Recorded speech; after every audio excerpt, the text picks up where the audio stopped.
Every object that is present on Earth is under some stress.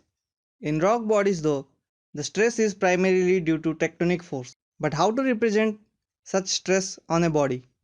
Let's find out.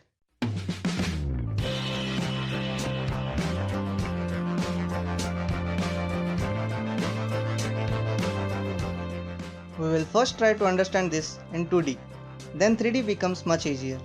Before I go into this video, please note that the maximum, intermediate and minimum stress act along x, y and z direction respectively. So imagine a stress field existing on a 2D plane and a rock body is subjected to it. Now every point in this body is under stress. I am going to select one such infinitesimal point. Remember that force always exists as a couple. So stress, which is nothing but force per unit area, will also exist as a couple opposite to each other. In the arbitrary stress field that we chose, the external stress vectors are oriented in random direction, which is difficult to work with.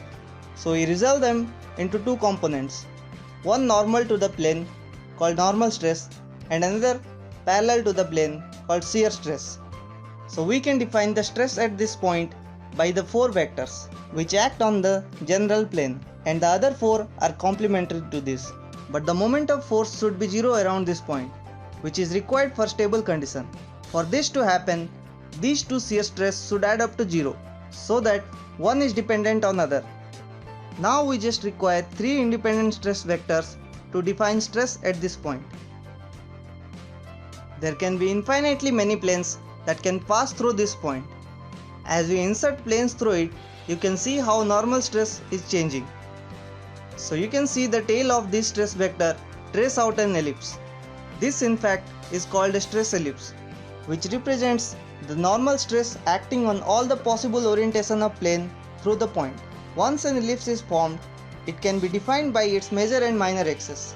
The stress vector along the major axis have highest magnitude and the ones along minor axis have lowest magnitude, and these are called principal stress, and the planes perpendicular to it are called principal planes. On a principal plane, the shear stress is always zero, which can be explained by simple vector algebra. Now we want to define stress on any plane through this point.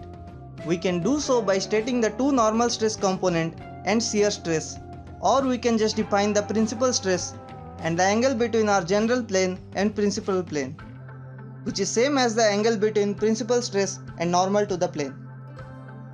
This way we can find the normal and shear stress acting on any plane given the rock is under stress field. But finding stress this way has its own complication.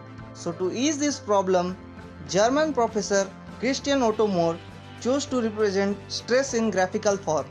Before we understand how he did that, let's quickly just understand the 3D picture here. With a 3D stress field, a body is subjected. Now the same way we pick a point and the external stress field is resolved, which gives us 9 stress vectors and their complements on the other side, and these could be put together into an array which is called stress tensor. Again, the moment of force around this point has to be 0, so we get reduced to 6 independent vectors.